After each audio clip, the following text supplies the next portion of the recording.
Le 26 décembre 1936 paraissait dans le toujours excellent Je suis partout la critique de François Vineuil consacrée au film Les Hommes nouveaux. Monsieur Marcel L'Herbier sévit beaucoup cette année. Après la porte du large, les hommes nouveaux. Des généraux, des ministres en puissance ou en exercice, des gouverneurs, des présidents, de belles dames et même un nonce apostolique se sont rués une fois de plus à ce gala de M. Marcel L'Herbier entre deux rangs de gardes républicains en grande tenue. C'est que M. L'Herbier, ancien auteur d'avant-garde dont l'imagination est depuis fort longtemps tarie, a trouvé à exploiter un filon tout à fait remarquable, celui de la propagande française. Qu'il entreprenne n'importe quoi, le voilà tabou. Veille d'armes, la porte du large, c'est un hommage solennel, paraît-il, à l'héroïsme de la marine française. Les hommes nouveaux, c'est un spectacle à la gloire des colonisateurs, des pionniers du Maroc. On a raconté l'année dernière qu'un film allemand retraçant la vie du héros nazi Horst Wessel a été mis au pilon par ordre des autorités officielles qui le jugèrent d'une qualité insuffisante pour célébrer une telle mémoire.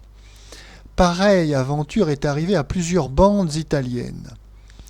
C'est le sort qui attendrait infailliblement tous les hommages cinématographiques de M. Marcel L'Herbier s'il y avait ici une autorité réelle capable d'avoir quelques soucis du prestige français.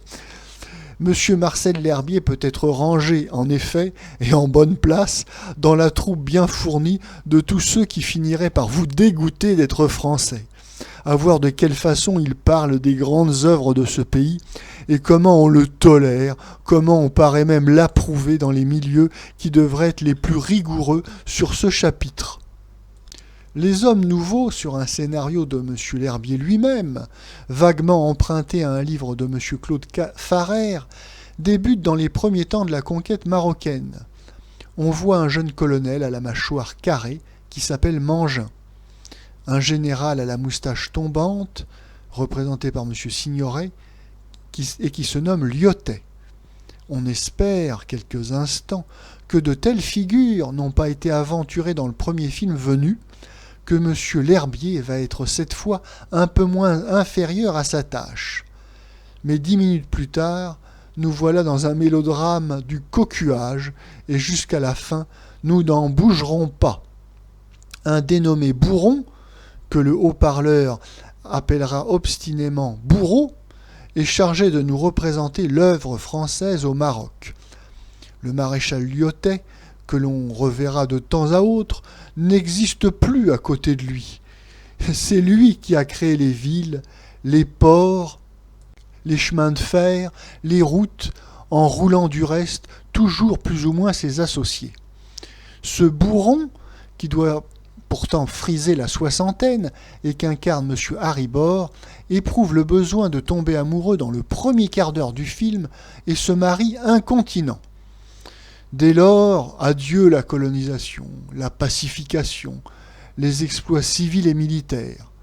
Mais nous allons être renseignés sur chaque minute de la vie conjugale des Bourrons. Or, M. Bourron, qui a eu envie d'une femme, l'a possédée. Il y pense déjà un peu moins qu'à d'immenses forêts d'oliviers convoitées dès le premier jour où il arriva au Maroc, gueux en savate et traînant son bisac. Ces forêts appartiennent à un caïd qui, pour des questions de prestige, hésite à les vendre. Les fortunes que lui propose le richissime Bourron ne le décident pas. Mais le caïd a un conseiller, un jeune capitaine français. Bourron apprend que sa femme l'a connu. Il a même été son amant. Et Bourron sans doute plus ou moins. Alors il expédie sa femme, toute seule, chez le capitaine. Et elle rapporte le contrat qui livre à Bourron les forêts d'oliviers, mais aussi la résolution de quitter sans plus attendre son époux. Comme le capitaine se fait tuer dans une escarmouche, elle rentre en France. Gros plan prolongé des larmes de M. Bourron. Donc, Selon M. Marcel L'Herbier, les bâtisseurs du Maroc français sont des margoulins sans vergogne qui vendent jusqu'à leur épouse. Qu'il s'agisse de nos soldats, de nos marins, de nos pionniers, la seule chose qui intéresse M. L'Herbier, c'est de savoir avec qui couchent leurs femmes et de fabriquer autour de ça des mélos de quel style.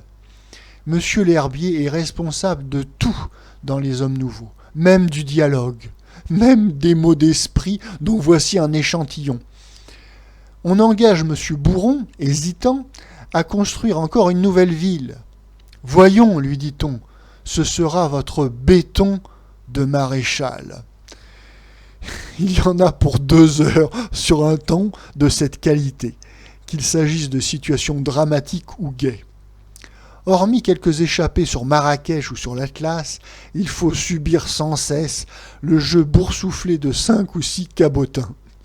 L'ennui est à peu près aussi intolérable que la bassesse du sujet. Hélas, tout nous porte de plus en plus à croire qu'il faudrait décidément une révolution pour que les Français s'aperçoivent que d'autres si grossières stupidités, bien loin de les servir, sont absolument indignes d'eux, de ce qu'ils ont su réaliser au Maroc et ailleurs, lorsqu'ils avaient encore quelques chefs.